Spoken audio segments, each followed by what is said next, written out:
What's up, everybody? It's Man of Low Moral Fiber here. My name's Luke, and today we're going to be taking a look at the Fremington's Edge as part of my Does It Suck series. This is a unique Hyperion Sniper rifle that drops from Assassin Reeth out in Southpaw Steam and Power. If we look at its red text here, we can see that it says, "I can see my house from here." And this weapon is always going to spawn with a unique Hyperion scope that increases the zoom by quite a bit. Now, this particular weapon also has the unique effect of having 100% critical hit damage when you are hip firing or not aimed down sights, but when you are aiming down sights it gets 175% critical hit damage, and so that's really nice. This weapon has a slightly lower base damage compared to some contemporary sniper rifles, but that is pretty much nullified by the fact that it has increased damage when aiming down sights. It also has a decent fire rate at 1.0, which is enough to be good enough to use with critical ascension. I am using it here with a chaotic neutral rogue comm to increase that fire rate just a little bit more, and so that's good stuff. Obviously, I've showed some sniper rifles, or at least the elephant gun, don't really have enough fire rate to be used properly with critical ascension, which definitely makes them a lot less desirable to use with zero because critical ascension is such a huge damage boost. So I'm going to go ahead and start killing these guys here. I'm not sure exactly why the junk loader over there is only doing the... Oh, I guess I knocked his arm off too. Knocking a bunch of arms off today. So this weapon, because it is Hyperion, is going to be laser accurate.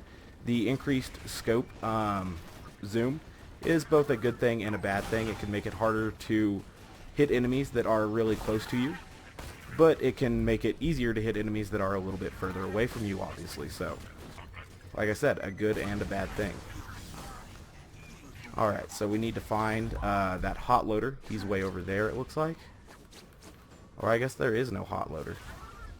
Or maybe I killed it already. I thought there was a hot loader in here. I'm always very cautious of hot loaders because they are so dangerous at overpower levels because of that damage over time. So we're getting quite a few stacks of critical ascension right now, and I guess that's a good thing because we can use it to take up to that badass that's going to be up here. So I was able to get to 30 stacks in that first room, and so that's good stuff. There is going to be a super badass loader that's going to spawn right here. You probably knew that if you've played through the Washburn Refinery or seen some of these other videos I've been doing. So I'll try to line up a critical hit on him. Wasn't able to get it in deception because I threw my decoy in a bad spot, but as you can see we still wrecked that big badass loader pretty damn quickly. So I'm going to grab some grenades here, and then we're going to be moving on to the staged loader fight.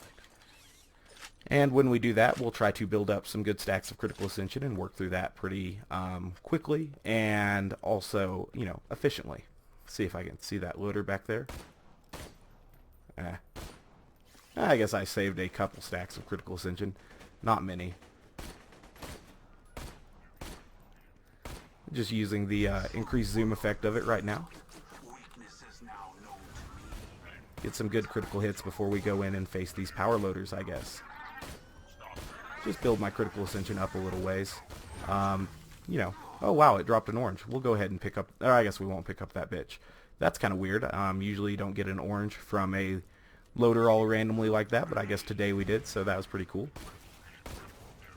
Alright. Hopefully I'm able to shoot through, yeah, there we go, one of his arms pretty quickly there. Alright, so now we're going to maintain some of our critical ascension stacks by hitting these exploders.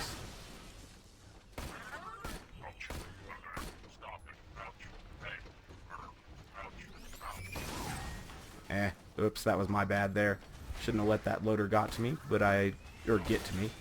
Shouldn't have let that loader no, there's no real way that got would have been appropriate there. Oops, my bad. So I just got some critical ascension off those exploders. I killed a couple of them, let a couple of them kill themselves, just so that I would have good critical ascension as we get to these loaders here who are actually going to fight us.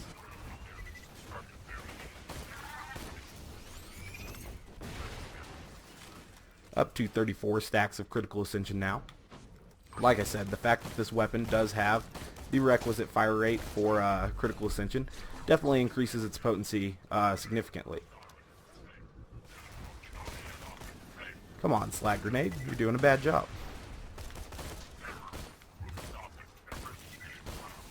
Alright, so we're doing pretty well on critical ascension stacks, and that's good. Wow, we're already to the badass up here. I guess that's a good thing. Excellent. So now we'll take our stacks of critical ascension into the next room. And we'll get ready to kill some enemies in here. Looks like we got another exploder. Go ahead and kill him. Another exploder. We'll go ahead and kill him as well. Finally a loader who's actually going to shoot at us. This is a gun loader. They don't have the most health. But I missed that critical hit there. That was kind of weird. Oh good, that barrel's already blown up.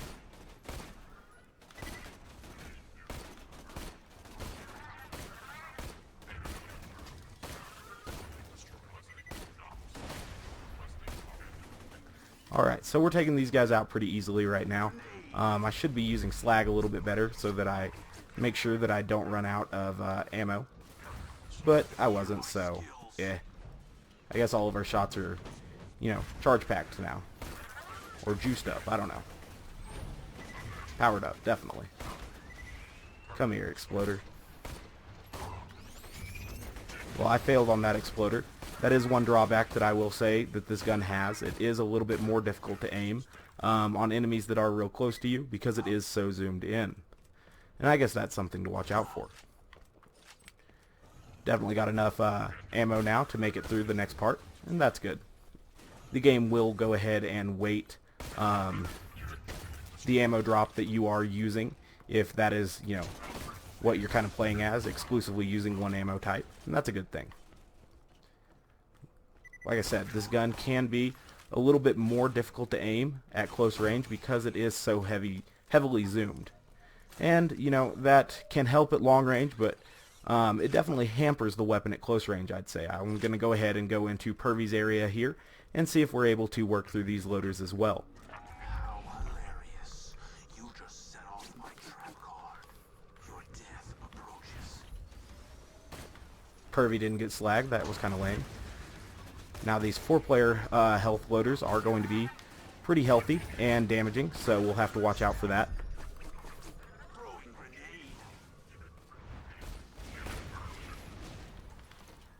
They're being kind of punks about getting slagged as well, but if I can get them slagged and we can use deception and stuff appropriately, we'll definitely take them out in a timely and efficient manner. I wasn't able to get a shot off there because of aiming down sights, and that was kind of irritating. I guess we'll go ahead and kill this hot loader in here as well. Yeah. Good, he didn't die. I was worried that he was going to die. And then I'll go ahead and take it into the badass loaders and Hurley. So we killed that guy there. That should preserve my critical ascension a little bit and give me a follow-through bonus to progress to this next room a little bit quicker. That chest was really generous at giving us transfusion grenades, which I definitely needed as we're going to take on these 4-player health badass loaders.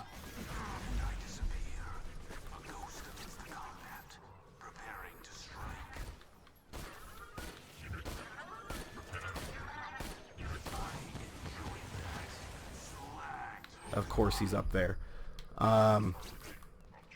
That's going to be difficult to take out.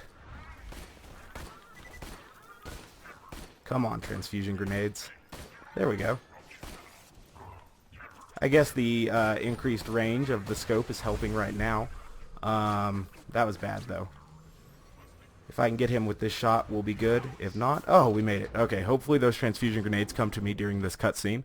I did go ahead and bring a shock Fremington's Edge, so that should be nice for taking down Hurley, who is going to have a pretty healthy shield.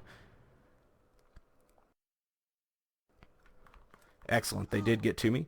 I still have 45 stacks of critical ascension. That's good stuff. Switch to the shock one real quick. Alright, back to the corrosive one. Obviously his little barrels do almost nothing, and so that's a good thing.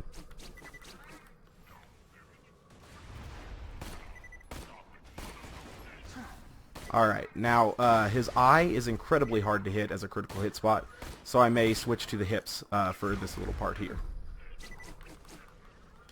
That was the last transfusion grenade I had, so that's not any good. But I guess his guns are down, so We'll go ahead and kill him. Sweet. Now I have 15 ammo here, which should be enough to kill these last 2 loaders. So I'm hoping. Excellent.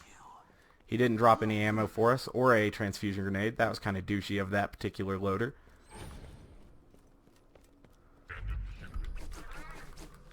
Go ahead and get kunai on this guy and kill him.